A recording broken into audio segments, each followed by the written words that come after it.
os nossos corações corretos diante dos olhos do Senhor, não ouviremos a voz de Deus. Diga amém, meus irmãos.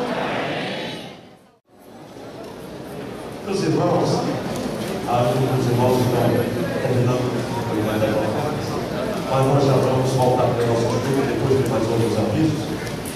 Nós estamos falando sobre os obstáculos em nosso ouvir a voz de Deus. Falamos dos corações não perfeitos diante de Deus. De tudo que o homem tem que guardar, guarda o coração, porque dele procede a saída da vida, as fontes da vida. Dureza do coração. Meus irmãos, Hebreus 4:7 diz assim: se hoje ouvirdes a voz de Deus, não endureçais os nossos corações. E eu falo somente aqui um pontinho só, porque o tempo e o espaço é muito curto. Meus irmãos, às vezes o nosso coração é endurecido pela falta de perdão. A falta de perdão bloqueia a voz de Deus. A falta de perdão bloqueia a voz de Deus. Quando Jesus entra em nosso coração, está aí no seu esboço, Ele purifica e o liberta do pecado e das trevas, removendo o coração endurecido e dando-nos um coração compassivo, de maneira que possamos ouvir a sua voz. Glória a Deus. Amados irmãos, existem algumas experiências que marcam-nos definitivamente. Lembro-me de uma experiência assim tremenda em um distrito de Juazeiro do Norte, que pastoreávamos ali, a Vila Três Marias. É uma vila já na subida que vai para o morro. E nós fomos levados para orar por uma senhora que estava muito doente e dizia-se quase a morte. O marido já havia deixado, a sua filha era recém-convertida e ela apelou para nós para ir na sua casa. E foi eu, esposo Janilda, e mais um casal de irmãos, irmão França e outra irmã Edith. Quando chegamos ali, aquela senhora estava inerte lá naquela cama, com um inchaço muito grande no abdômen, na barriga. A diabetes era já em último grau e ela estava muito seca, aquele rosário muito grande no pescoço. E a filha disse que o meu pai nos abandonou, a mamãe está assim, há vários dias não come, não quer nada, está morrendo. E nós fomos orar, perguntamos se aquela senhora queria assumir um compromisso com Jesus. Ela disse que não. E no final eu disse: olha, eu vou orar pela senhora, mas a senhora vai fazer algo que Deus está me pedindo, e eu vou dizer que a senhora vai ter que fazer para que eu possa orar. A senhora precisa reconhecer que Jesus é o único Salvador, é o único que pode curar e resolver essa situação. Mas havia algo que bloqueava a vida daquela mulher. Era a questão do perdão. E o perdão era como uma pedra muito grande. E havia um impedimento muito forte naquela oração, porque ela estava com a mágoa terrível do marido que havia abandonado a casa, havia abandonado-a também no momento mais crucial da sua vida.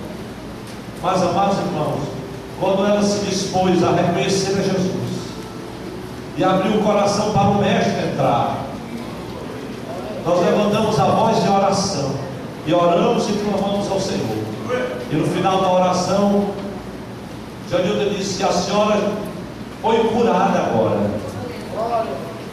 E naquele instante o Senhor, por sua misericórdia, me disse: Deus lhe dará um sinal de que a senhora está completamente curada. Nos mande notícia. No outro dia, isso 3 para 4 horas da tarde.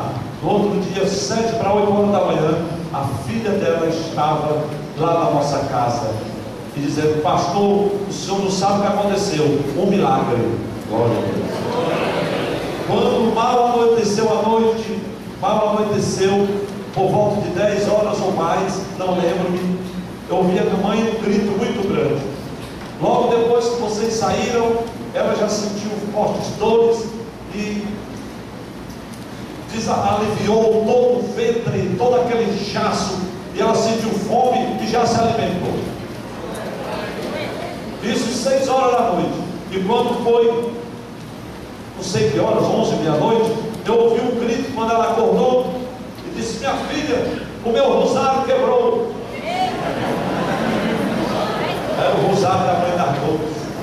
que a mãe dela tinha dado quando ela tinha 15 anos de idade. E a filha disse assim: mamãe, o rosário quebrou-se. Minha filha, e agora o rosário quebrou-se. E a filha lembrou-se: bem que o pastor disse que Deus ia dar um sinal, mamãe.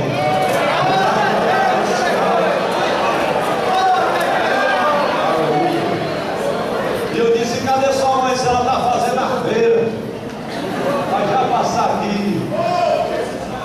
A falta de perdão bloqueava a cura, bloqueava tudo, impedia todas as coisas. Meus irmãos, eu não sei como tem crente que consegue viver magoado, intrigado, sem saudar uns aos outros, sem cumprimentar uns aos outros, sei lá. A igreja diz assim: misericórdia. Ele tirou o coração de pedra e nos colocou um coração de carne equipado com o Espírito Santo para guiar os seus caminhos e observar os seus caminhos. A desobediência bloqueia a voz de Deus. Sim ou não, irmãos? Desobediência. De sorte que a fé vem pelo ouvir e ouvir a palavra de Deus.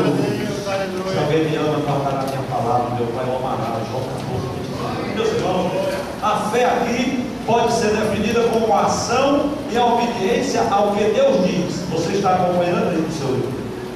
Então, até que nós obedeçamos, nós não teremos ouvido o que Deus disse. E meus irmãos, nós só ouvimos a voz de Deus quando efetivamente nós obedecemos. Se eu digo assim, meu filho: olha, meu filho, vem cá, pega esse lixo que está aqui e vai colocar lá fora, que o carro do lixo vai passar. Sim, senhor, papai.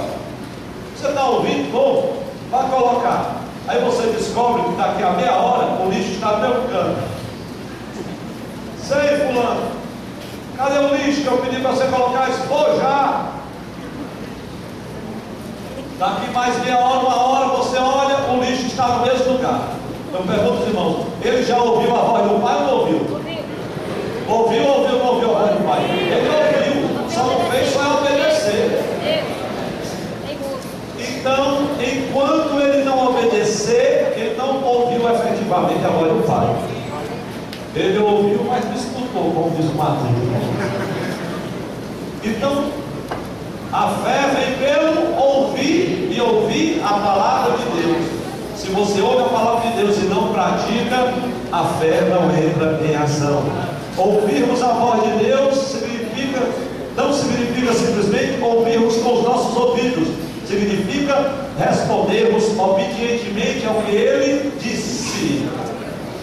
Outra coisa que bloqueia a voz de Deus: o orgulho impede a obediência. Irmãos, anote esse versículo aí, Provérbios 29 e 25. Deixa eu ler para os irmãos.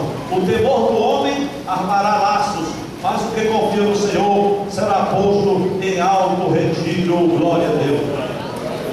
Irmãos, sabe o que isso significa? É uma palavra do Espírito, porque o temor do homem é outra expressão bíblica para a questão do orgulho. Nós não fazemos o que o Senhor quer que nós façamos, muitas vezes por puro temor do que o homem possa dizer. Não, o que é que vão achar? O que é que a congregação vai pensar? Eu lembro de um dia de domingo à noite, eu cheguei no culto e o Senhor falou no meu coração: põe o povo de joelho. Mas Jesus não está certo. Eu quero que o povo vai começar a dia domingo, é a dia de se ajoelhar. O pessoal não está se ajoelhando mais nem por oração, mas nem por mim. E eu comecei o culto. Chegou no meio do culto: põe o povo de joelho. Vamos fazer algo especial de joelho. Eu resisti, mas quando foi perto de terminar o culto, meus irmãos, o Senhor tem me tocado, o Espírito Santo tem feito me entender que nós dobramos o nosso joelho agora. Eu olhei logo para a Janilda, aí a esposa disse: misericórdia. Eu não disse misericórdia assim, até sem dizer nada. O pastor endoidou, dá um pouco de joelho de domingo. Aí eu chamei um irmão desse da voz de FM para ler um salmo. Eu não estou da voz bonita, né? Ler um salmo, pedi o irmão do órgão para fazer um sol. Eu vou ler o Salmo 46, os irmãos tudo de joelho. O descrente passou no outro dia e disse: pastor, eu quero aqui dentro domingo. O senhor botou um pouco de castigo? Então foi o Espírito Santo que mandou fazer aquela arrumação santa. Eu disse: meus irmãos, faça o seguinte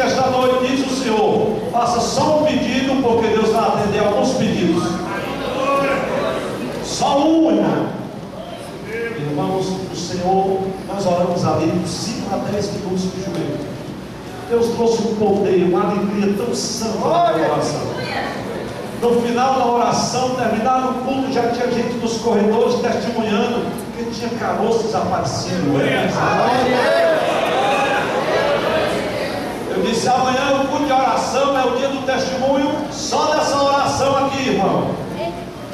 Aí veio um irmão novo convertido, era de uma loja de esporte lá, recém-convertido.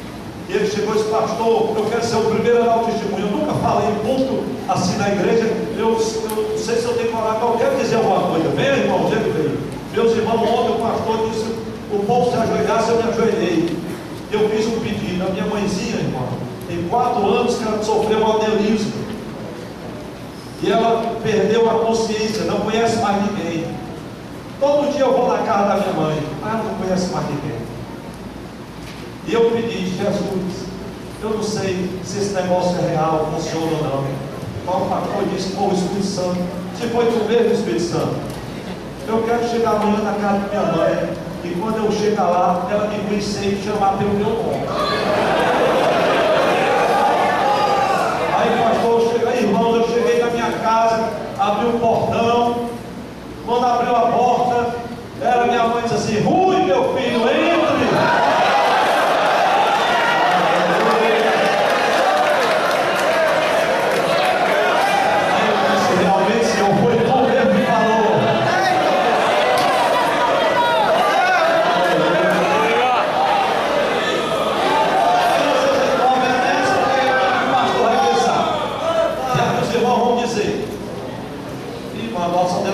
Não concorda.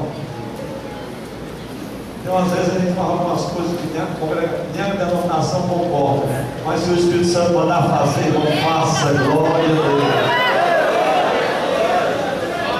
A desobediência bloqueia a voz de Deus. Bloqueia. Ouvimos a voz de Deus. O orgulho, irmãos, bloqueia. Então, o temor do homem é um laço mesmo. Muitos que desejam fazer a vontade de Deus são impedidos pelo temor do homem. Às vezes somos censurados. Mas, irmão, pastor, como é que a gente pode ter certeza que Deus está falando conosco? Irmãos, aí é onde está o mistério, porque nem sempre nós temos a certeza. Experiência própria. Mas a Bíblia diz assim, lá em Tessalonicenses 5:21, 1 Tessalonicenses: examinai tudo. A única maneira de você examinar algo é provando. Provando. Vai conferindo as coisas. Temos que fazer o que Deus quer que você faça. Tem que fazer o que Deus quer que você faça. Tem que fazer. Às vezes você